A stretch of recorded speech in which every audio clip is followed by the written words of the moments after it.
Ravi's phone said he spent 4 hours and 13 minutes online yesterday. He laughed at the number the way you laugh at a big cloud, surprised, but not moved.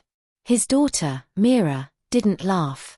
She held up a glass jar she had made in school with a label, 100 minutes that matter. Inside were smooth blue pebbles.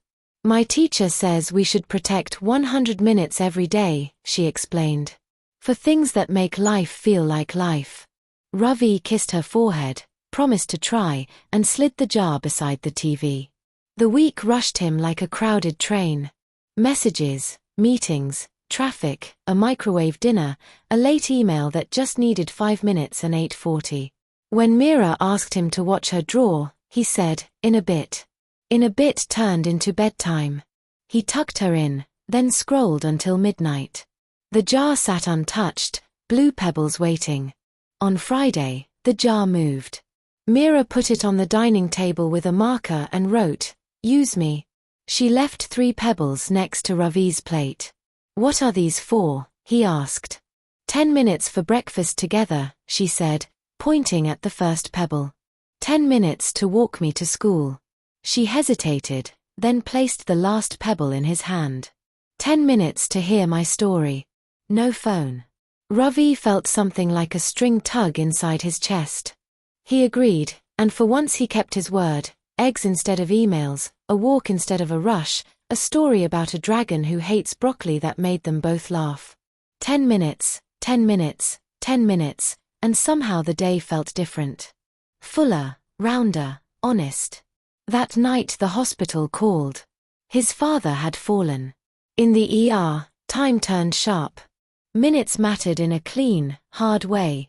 Test results, decisions, stitches. When the doctor said he'll be okay, Ravi exhaled like he was a balloon losing fear. He sat with his father, held his hand, and counted breaths. "Do you remember the kites?" his father whispered. "We made time for them." Ravi nodded.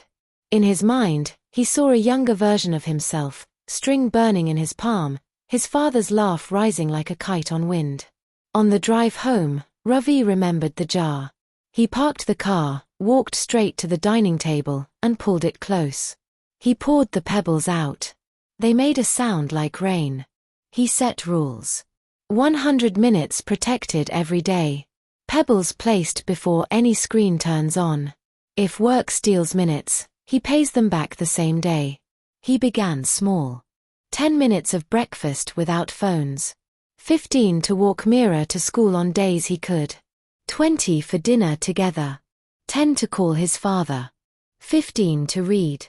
10 to sit on the balcony and watch the city breathe. The jar emptied and refilled, a rhythm that felt like healing. Work didn't disappear. Some nights exploded with emergencies. But the jar worked like a compass.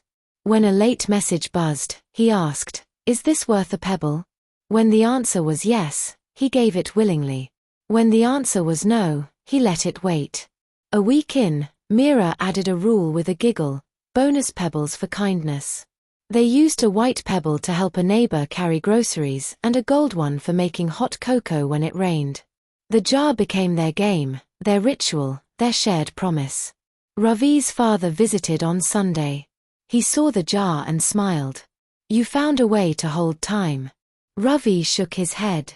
"We found a way to give it." Months passed. The jar stayed.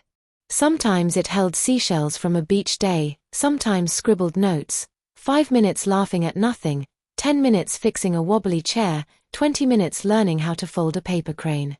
On tough days, the jar warned them when they were spending everything on noise. On good days, it turned minutes into memories without effort. One evening, Mira came home with her own small crisis, a science fair volcano that wouldn't erupt. Ravi reached for a pebble. 20 minutes, he asked. 30, she said, eyes hopeful. They measured baking soda and vinegar carefully. They messed up, laughed, tried again. The volcano finally frothed like a tiny planet waking up. Mira cheered, and Ravi felt the glow of a minute multiplied. Before bed, Mira wrote a note and slid it into the jar. "Dear future me. Keep your 100 minutes safe. They are your kite string. Years later, when Mira was older and the jar had scratches and stories, Ravi compared two sets of numbers. The 4 hours and 13 minutes on his phone had shrunk, the minutes he could count by heart had grown. He realized the math of time is strange. Protecting it doesn't make your life smaller, it makes it larger in the places that matter. He taught the jar idea to friends, to colleagues drowning in just one more thing. He told them, time should always be valued. Not because it's scarce, but because it's the only currency you can never earn back. Spend it on what makes your days alive. The jar wasn't magic. It was a mirror. It showed him the truth he had almost scrolled past, that minutes are seeds, and if you plant them in hurry and habit, you harvest emptiness. If you plant them in care and attention, you harvest a life. And every morning, before alarms and headlines and the rush began, Ravi reached for the jar. He placed the first pebble on the table and asked Mira, "Where shall we spend this minute?" The answer was different each day, a stretch, a smile, a hug, a question, but it always felt like a kite carried by wind, lifting the day just enough to see the sky.